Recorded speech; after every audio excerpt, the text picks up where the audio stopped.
Então, pessoal, é extremamente importante a gente entender o processo de equacionamento da armadura, né, para o dimensionamento das vigas. Então, neste momento, a gente vai partir do princípio de dimensionar as vigas solicitadas à flexão simples.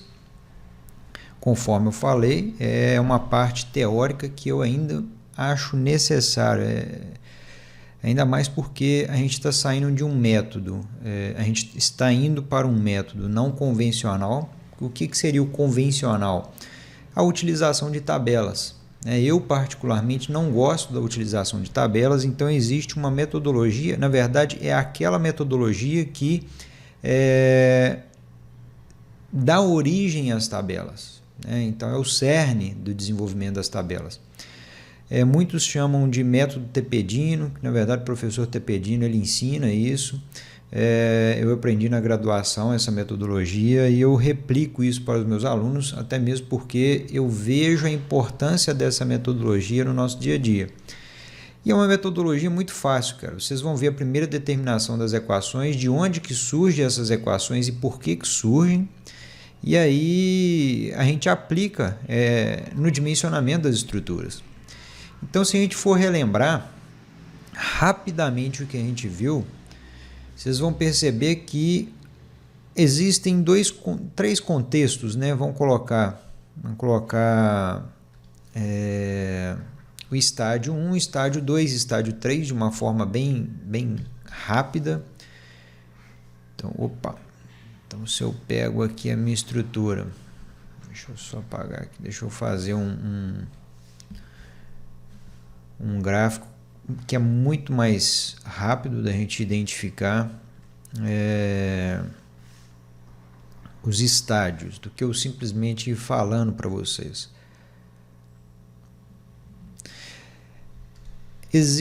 Na verdade, os estádios eles podem ser muito bem representados por meio desse diagrama que chama o diagrama momento curvatura. Curvatura é aquele artifício físico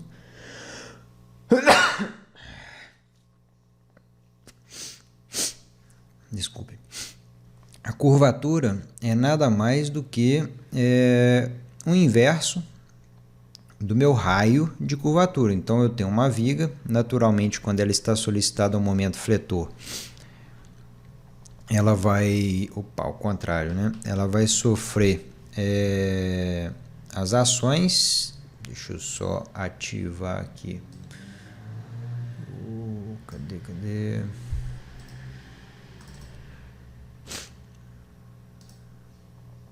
Beleza. Joia.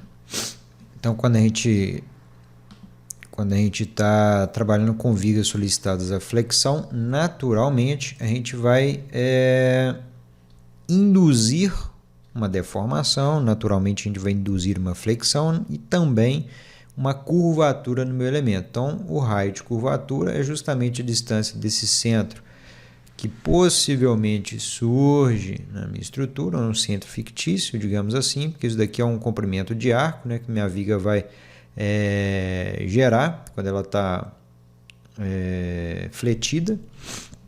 E se a gente faz o inverso desse raio, isso daqui é chamado de curvatura. E vocês vão lembrar lá da resistência dos materiais que isso daqui está diretamente associado à distribuição de tensões na seção transversal. Aquela equação momento y sobre I, se eu não me engano, ela está diretamente associada a esse processo de curvatura. Beleza, bom, só recordando. Só que o que é interessante nesse gráfico momento-curvatura? A gente tem um momento chamado MR, a gente vai ter um outro momentozinho aqui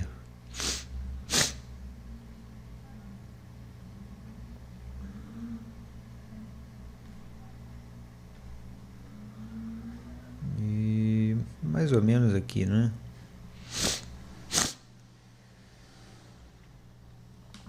Esse daqui é chamado momento último, esse daqui momento, vamos colocar momento 2, né? O que isso daí identifica para a gente? Basicamente, que nessa região onde eu tenho um comportamento de momento curvatura linear, eu estou no estádio 1. Quando eu tenho um comportamento não linear e este momento ele caracteriza muito bem o início de fissuração, por isso que chama momento de fissuração, eu tenho justamente a transição do estádio 1 para o estádio 2. Então vocês vão lembrar que o estádio 2 ele é caracterizado muito bem pelo processo de fissuração da seção transversal. Então aqui eu estou no estádio 2. E olha só como eu tenho uma possibilidade enorme de momento, né, de solicitação nessa minha estrutura e ainda de fissuração. E esse finalzinho, obviamente, que é quando eu tenho a minha estrutura entrando em uma situação de colapso, né, de situação, vamos colocar aqui, de fissuração, cuja característica é justamente a ruína desse meu elemento, né, ou a proximidade da ruína. Então, o momento último caracteriza justamente essa ruína, seria o último suspiro da minha estrutura. Então, perceba que eu tenho estádio 1, estádio 2 e estádio 3 caracterizado nesse momento, nesse diagrama momento curvatura. E olha só que legal, eu posso fazer uma linha divisória onde eu tenho aqui caracterizado o estado limite último e onde eu tenho aqui o contexto ou a contextualização do estado limite de serviço. Por que eu falei isso? Porque o que é interessante para a gente nesse momento, a partir de agora, no nosso dimensionamento e não mais verificação, a gente não vai fazer verificação da minha estrutura, eu preciso dimensionar qual a quantidade de aço é suficiente para que ela resista a um determinado esforço. Então eu estou pensando em estado limite último. E se eu estou pensando em estado limite último, eu preciso levá-la à pior condição e dimensioná-la naquela situação onde ela entraria em colapso, vamos dizer assim. Então, quando a gente fala em dimensionamento da taxa de aço, dimensionamento de armadura transversal, qualquer dimensionamento, a gente vai estar no estádio 3. E se a gente recordar lá no estádio 3, então ó, a nossa seção transversal,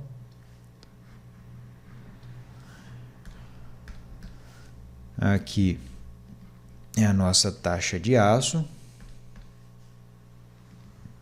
Vamos supor que aqui é a minha linha neutra.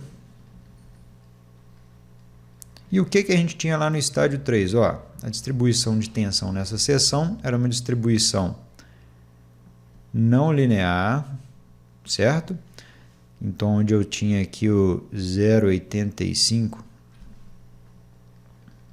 de FCD e a tensão no aço é o FYD. Joia, só que aí a gente acabou, se eu não me engano, mostrei isso para vocês, tratando de uma forma simplificada, porque a não linearidade é muito difícil para o nosso dimensionamento. Então, eu acabo trazendo uma simplificação para esse contexto de dimensionamento, onde as tensões de compressão na região comprimida, ou seja, na região de concreto, elas vão ser simplificadas, né? Eu não vou tratar esse diagrama mais como um diagrama não linear. Antes, eu tinha aqui uma distância da linha neutra chamada de x. E só para recordar também, da região mais comprimida até o centro de gravidade das barras de aço, d. Beleza. Então, se eu simplifiquei isso daqui, eu transformei em um diagrama retangular, obviamente essa distribuição de área comprimida já não vai ser o x, na verdade vai ser 80% daquele valor da minha área comprimida, da minha consideração, ou seja, 0,8x. Então, olha só que interessante, o que a gente tem no final das contas. Deixa eu ver se eu consigo aqui um desenho legal para vocês. Não tem. Vou desenhar então. Vamos lá. Então, o que esse dimensionamento ele está se referenciando? Se eu tenho uma seção transversal dessa natureza, digamos que a minha linha neutra está passando, ó, aqui, ó, essa é a minha viga, beleza? A minha linha neutra está passando nessa região, minha seção continua com as considerações altura H, a base, com a largura da minha viga. Vou colocar de cor diferente para ficar legal. Então vamos lá, vamos colocar aqui laranja, H, e aqui é a nossa base. Então altura e base, beleza. Vou colocar da mesma cor. Opa, mas na minha seção transversal eu tenho taxa de aço. Isso daqui é uma taxa de aço fictícia, tá, gente? Não quer dizer que eu vou ter 3 barrinhas aqui embaixo, não. Isso daqui é um AS. Eu chamo de AS porque eu ainda vou determinar. Eu não sei quem é essa taxa de aço ou quanto é essa taxa de aço. Mas eu sei que ela passa nesse centro de gravidade aqui, ó. Eu estou supondo que o centro da distribuição dessa barra de aço está passando todas na mesma região. E essa altura a gente denominou de D, altura útil. Eu falei para vocês que a minha área comprimida, opa, vamos colocar de cinza aqui que vai ficar legal. A minha área comprimida, que é composta só por concreto, e a área tracionada é composta só por aço. Abaixo da linha neutra está tudo fissurado. Eu acabei de reduzir, ao invés de a gente utilizar aquela altura x completa, ou seja, a distância da linha neutra até a região mais comprimida que fica aqui em cima, chamei de x, eu não vou usar ela completamente. O que a gente vai fazer é, eu vou usar 80% dessa minha área, então quer dizer que a área comprimida, essa daqui, AC, corresponde a uma altura de 0,8x.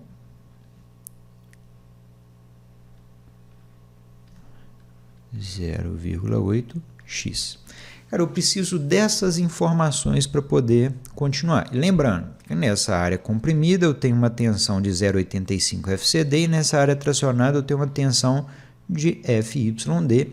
Isso no contexto do estado limite ou estádio 3, que é onde eu tenho as condições de dimensionamento.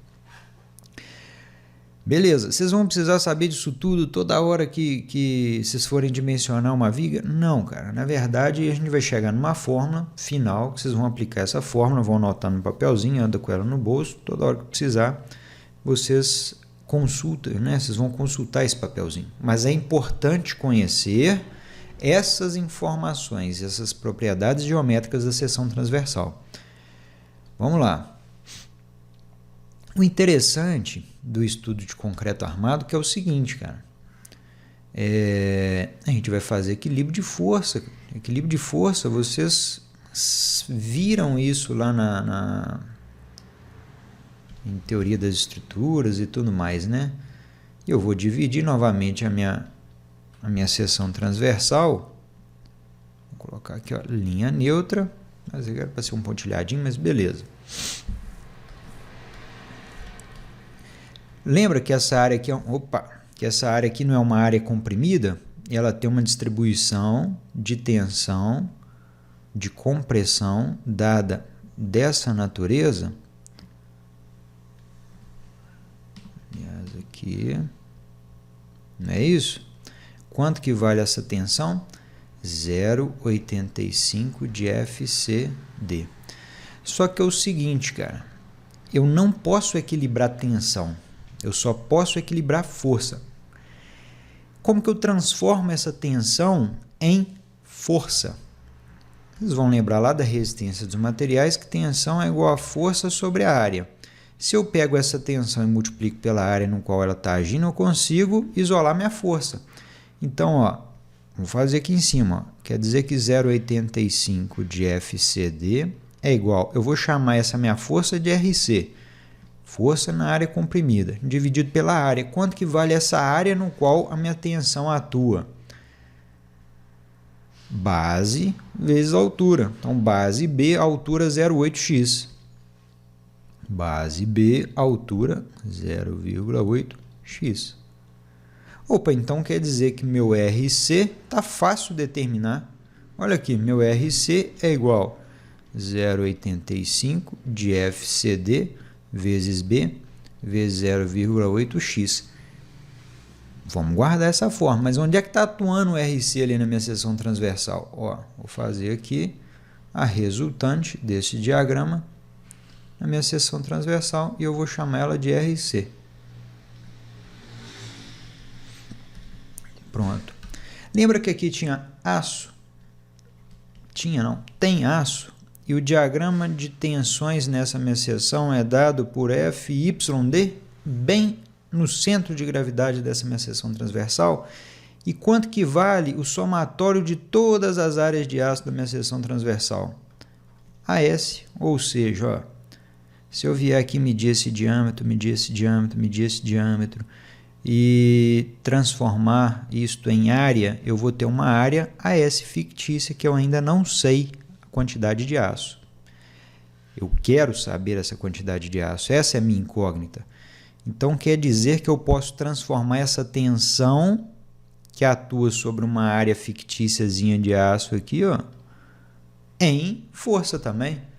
Então o que eu vou fazer? Tensão no aço é igual a RS agora dividido por AS. Vamos isolar. Então quer dizer que meu RS é igual. Qual que é a tensão no aço? FYD. Qual que é o AS? AS, eu não tenho um valor determinado. Eu vou encontrar ainda esse valor. Então vamos pegar uma aqui, ó. E é uma força de tração? É, então ela está puxando para lá, ó. Está tracionando o meu elemento, ó. Isso daqui chama RS. Cara, olha só que legal. Se eu pegar o centro de atuação dessa minha força RC até o centro aqui embaixo e der um nome isso daqui de Z, por exemplo. Z, esse é o braço de alavanca. Isso é um binário, cara. Ó, comprimiu, tracionou. E vocês vão entender que a minha peça está parada. A minha peça não está rodando no espaço. Né? Por quê? Porque existe uma outra ação chamada de MSD, que é o momento fletor que está gerando toda essa confusão. Ó, MSD, que está gerando esses binários que equilibram os esforços. Então, se eu comprimo esse momento, né, se eu comprimo, eu gero um braço de alavanca, né, em relação a FYD, que é compatibilizado com o MSD. Se eu coloco esse ponto de análise aqui no meu RC, né, no ponto de aplicação do RC, RS vezes Z tem que compatibilizar com MSD. Então, minha viga, minha estrutura, ela está em equilíbrio estático. Olha que maravilha. Opa, acabei de determinar, ó, a gente acabou de determinar algumas relações importantes. Né? Binário, para estar em equilíbrio, RC tem que ser igual a RS, senão não está em equilíbrio. E para estar em equilíbrio, ó, somatório das forças horizontais igual a zero, então RC igual a RS. Vertical, somatório das forças verticais igual a zero, não tem força vertical. Então eu vou aplicar a lei básica da estática, cara. Se eu aplicar a lei básica da estática aqui, ó, somatório das forças em y igual a zero, realmente é zero, porque não existe forças verticais atuando. Somatório das forças horizontais, que eu vou chamar de x igual a zero, então quer dizer que meu RC tem que ser igual ao meu RS, que é RC mais RS igual a zero. Menos, né, que estão em sentido contrário. E o somatório de momento em relação a um ponto A qualquer tem que ser igual a zero. Olha só que legal, ó. Se eu coloco esse meu ponto A aqui embaixo, então ZRC, girando em sentido anti-horário é negativo, tem que ser igual a MSD. Então, RC vezes vezes Z tem que ser igual a MSD. E olha só que legal, se eu coloco esse ponto A aqui em cima,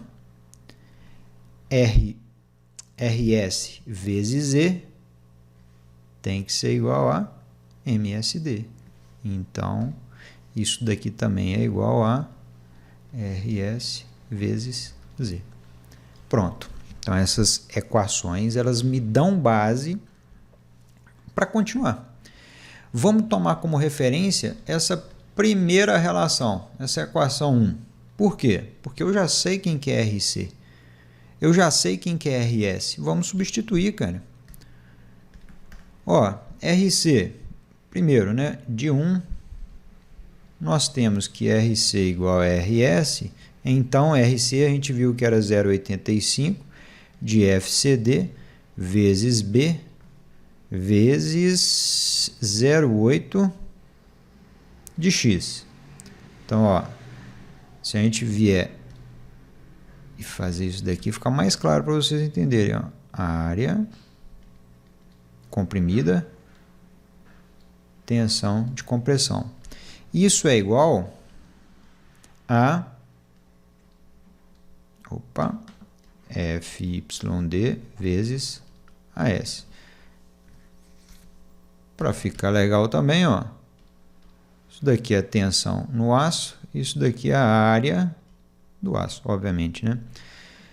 É isso que a gente quer isolar, AS. Só que com base nessas informações eu não consigo resolver nada ainda. O que eu vou fazer? Eu vou simplificar. 0,85 FCD eu sei determinar, que é FCK dividido por gama C. Mas eu vou deixar aqui a relação FCD. Vezes B. Cara, eu tenho B, eu vou determinar o B. Eu vou lá, meço, se for o caso, eu determino, eu quero uma viga 20/60. Então, isso é um dado de entrada e o usuário, ele tem, o usuário não, o engenheiro, ele tem domínio sobre essa informação. Agora, 0,8x, a gente não tem a gente não tem diretamente essa relação. X eu não tenho diretamente essa relação. Então, o que eu posso fazer? Vamos lá. Ó. Vocês vão lembrar que isso daqui vale D. D eu conheço. Eu ensinei vocês a dimensionarem D. H menos comprimento nominal, menos diâmetro da barra. Beleza. Tem umas aulas aí para trás que eu ensinei. Isso daqui é 0,8x, né? Só que minha força concentra na metade do diagrama, então quer dizer que isso daqui, olha, equivale a 0,4x, né? 0,8 dividido por 2x. Beleza. Então, quer dizer que, olha só, quer dizer que Z, ó, D é igual a Z menos 0,4x, certo? Então, quer dizer que Z menos mais, né? Z mais 0,4. Então, quer dizer que Z é igual a D menos 0,4x. Então, quer dizer que esse braço da alavanca já está determinado. Na hora que eu precisar fazer... uma relação aqui, isso daqui eu já consigo determinar. Cara, mas esse trem de 0,8x, bicho, putz, aí zebrou, né? Mas se a gente fizer isso daqui, ó, eu vou usar uma estratégia, cara. Eu vou multiplicar aqui por D, e eu vou dividir aqui por D. Não fiz nada, não é isso? É a mesma coisa que eu dei uma bala para o menino e tirei ela de volta. Porque eu multipliquei, dividi, é a mesma coisa, não tem nada demais, digamos assim. Beleza. E aqui eu tenho FYD vezes AS. Vamos guardar isso daqui e vamos... Até então não resolveu, né? Até então eu estou num dilema aqui, digamos assim. Mas vamos voltar aqui e com base nessa outra relação, vamos ver o que dá para a gente fazer. Ó, O meu MSD RC é 0,85. Então, conforme a relação 2, com base na relação 2, 0,85, a partir da relação 2, tá? De uma das relações 2, né, que a gente tem aqui RC vezes Z igual a MSD, e ainda tem MSD igual a RS vezes Z. Se eu fizer MSD igual a RS vezes Z, não me ajuda em nada não, mas talvez eu tire alguma coisa daqui que me ajude a resolver aqui embaixo também. Vamos lá, o 0,85 de FCD vezes B vezes 0,8x vezes Z, e isso é igual a MSD. Opa, mas Z eu já vi que vale D menos 0,4x. Então vamos substituir? Vamos. Então, 0,85 de FCD vezes B vezes 0,8x vezes D menos 0,4x. Isso é igual a MSD. Opa, eu posso fazer mais alguma coisa aqui, ó. Bom, para a gente resolver este problema, esta equação, conforme eu havia comentado, a gente vai criar um artifício matemático que é alfa igual a 0,8x sobre D. Então, tudo que aparecer 0,8x sobre D eu vou chamar de alfa. Então, olha só como é que fica mais fácil eu fazer dessa forma. Ó. Se eu multiplico isso daqui por D e divido por D, aqui eu não alterei, não é isso? Se eu tiro o mínimo múltiplo comum aqui dentro, o que eu tenho, basicamente? Ó, isto é a mesma coisa que eu escrever 1 menos, vamos colocar aqui 0,8x sobre 2D. Então, aqui eu transformo nessa relação e aqui eu tenho uma outra relação interessante também. Então, olha só que legal. Então, com base nesse artifício que eu acabei de criar, eu consigo resolver, de certa forma, essa equação. Então, vai ser 0,85 FCD BD D vezes alfa vezes, o que é isso daqui? 1 menos, o que é isso? Alfa sobre 2. Isso é igual a MSD. Putz, professor, mas a gente ainda tem essa incógnita aqui que para mim não tá legal ainda. É uma incógnita que está com base numa outra incógnita. Cara, mas isso daqui, isto daqui que vocês estão vendo, essa relação, ela tem relação direta com o que a gente chama de K-limite, que seria justamente, vamos colocar uma relação direta com os domínios de deformação. Domínios de deformação. O que quer dizer? Ó, isso daqui é uma equação de segundo grau. Como é que é uma equação de segundo grau? Ó, alfa igual, alfa vezes 1 menos alfa sobre 2, eu posso transformar isso daqui igual a, eu vou chamar isso daqui de K, tá? Isso daqui agora, eu tenho que chamar isso daqui de uma incógnita, essa relação grandona, não posso simplesmente trasladar ela para lá sem fazer nada, vou chamar ela de K. É uma equação, é igual a Y, é igual a X e alguma coisa. Então, K é igual a alfa menos alfa ao quadrado sobre 2.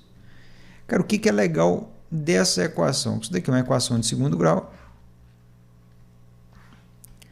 dada dessa natureza, onde eu tenho aqui a relação entre, que a gente chama de K, né, que eu chamei de K, vamos colocar aqui, Eu ainda vou definir uma equação para ele, mas vamos colocar aqui K é igual a alfa. K é igual a alfa menos alfa ao quadrado sobre 2. Olha que beleza.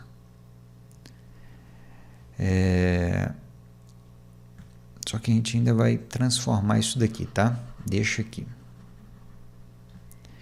Eu ainda vou colocar uma reticência aqui que eu ainda vou reescrever essa equação.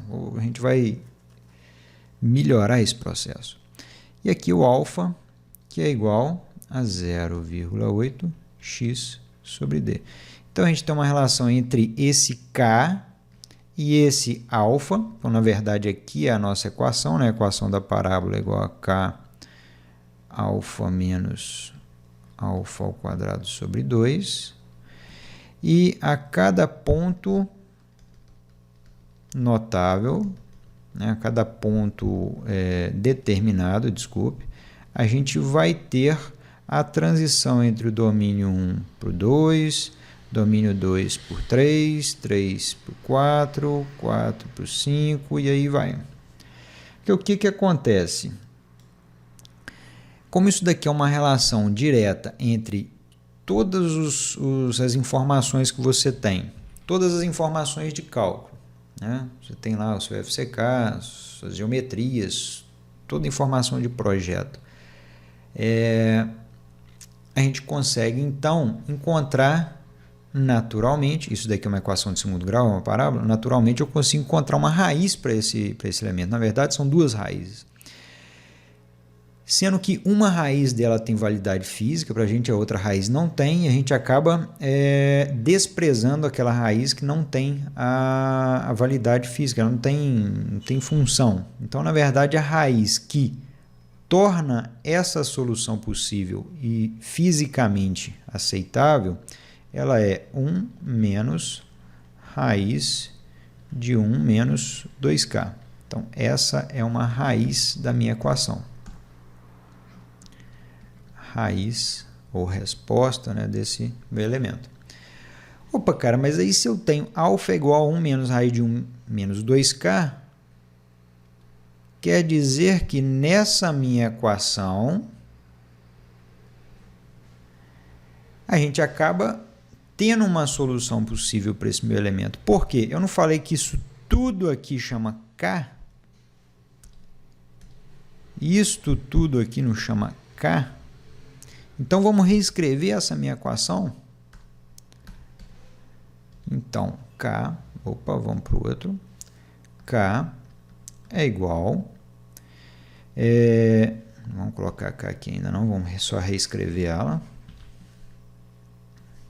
Aqui reescrevendo, conforme eu falei para vocês, K é essa equação. Então, é 0,85 de FCD, BD, K igual a MSD. Uma vez que essa é uma raiz do meu problema. Então, vamos lá. 0,85 de FCD vezes B vezes D vezes K é igual a MSD. Vamos isolar o K. K é igual a MSD sobre 0,85 de FCD vezes B vezes D.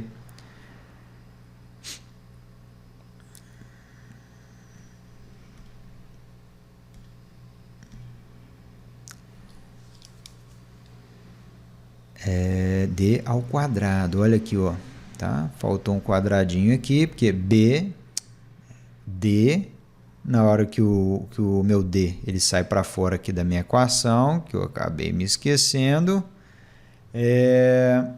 eu tenho uma relação naturalmente D vezes D, tá? Vocês me desculpem, quando eu puxo para fora o D, eu acabei me esquecendo dessa relação aqui. Então, é D ao quadrado. Então, vamos lá. É tanta coisa que a gente acaba... E para guardar isso tudo é bravo. Vamos lá. Mas no final das contas, essas relações vocês vão guardar completamente. Por quê? Porque isso daqui toma nome como momento reduzido.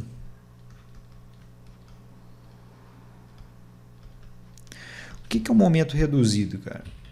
O que é algo reduzido? É você pegar ele e dividir por um punhado de coisa. O que a gente fez aqui? Eu dividi o momento fletor solicitante por um punhado de coisa, por isso chama momento reduzido. Mas olha que legal. Eu sei, por uma relação que alfa é igual a 0,8x sobre d, e eu sei também que alfa é igual a 1 menos raiz de 1 menos 2k. Mas aí não resolveu nada, professor. Não? Vamos ver aqui, olha. Lembra que eu tinha uma outra relação aqui que ela me dava MSD igual a FY dividido por Z? Dividido. MSD é igual a RS vezes Z? Então, joia, vamos lá. Olha aqui. Vamos colocar aqui RS, que é o nosso RS vezes Z é igual ao meu MSD, e eu ainda tenho que RS é igual a RC. Dessa relação, eu tenho que FYD vezes AS é igual ao meu RC. Essa é uma relação que eu tenho, e opa, eu já posso pegar isso daqui e falar que AS é igual a RC sobre FYD. Só que a gente sabe que RC é 0,85 de FCD vezes B vezes 0,8x, né?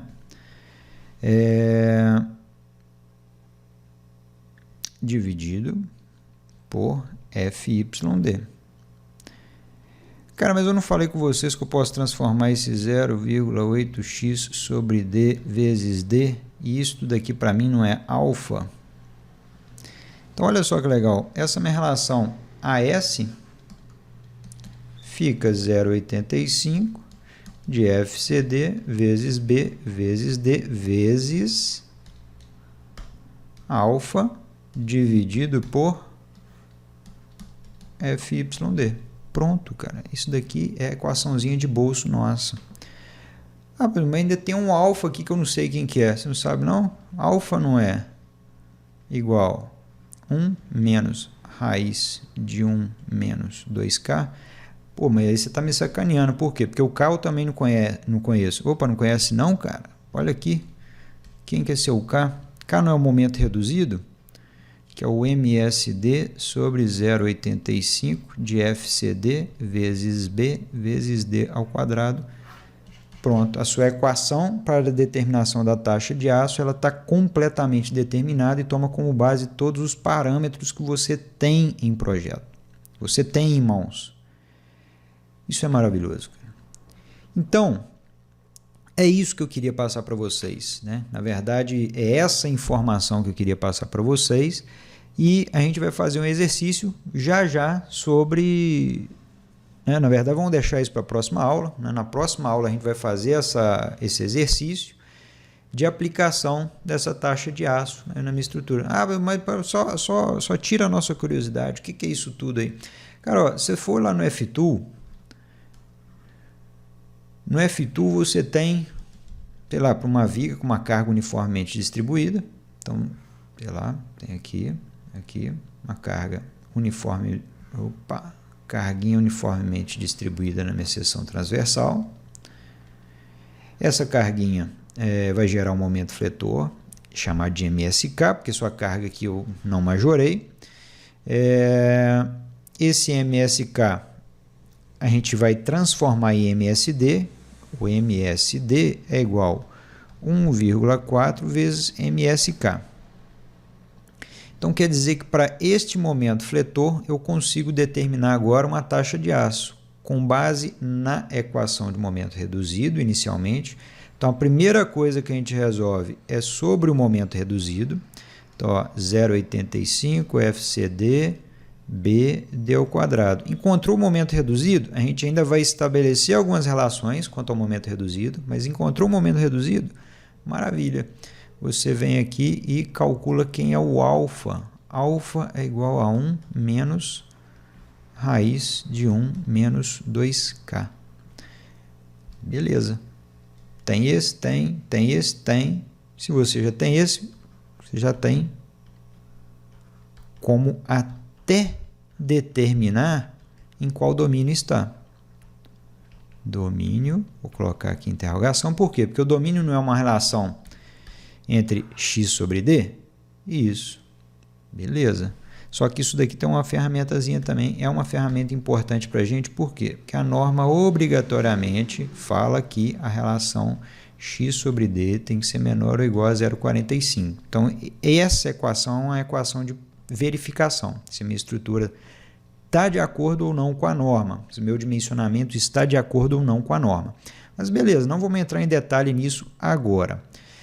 Se você já tem o alfa, automaticamente você já tem o seu AS, que é 0,85 de FCD vezes B vezes D vezes alfa sobre FYD para armadura simples. O que é armadura simples? Tração em apenas, vamos colocar aqui, né? Aço apenas na região tracionada. Pronto. Beleza, pessoal. Então, essa daqui foi a base, a contextualização que a gente precisa para na próxima aula a gente entrar fazendo exercício. E essa equação ela vai evoluindo dentro de um processo que a gente vai transformá-la em armadura dupla, a gente vai transformar em armadura em viga de seção T, mesa colaborante. Então essa equação ela vai ganhar um corpo ainda, e um corpo muito legal, que ela vai transformar em uma sistematização de cálculo, onde a gente pode aplicar essa equação modificada, obviamente, em várias tipologias estruturais. Então, treinem um pouco, né? Aliás, aguarde um pouco para a próxima aula e a gente vai ver muita coisa importante sobre o desenvolvimento dessa equação. E ela é válida para muita situação. Viga, laje, fundação, elementos fletidos como um todo. E o interessante é, ela elimina a tabela. Não há necessidade de uso de tabelas. Tabela acaba, cara. Todas as informações a gente obtém de forma numérica. Bom, pessoal, então, até a próxima aula. Tá? Um grande abraço para vocês.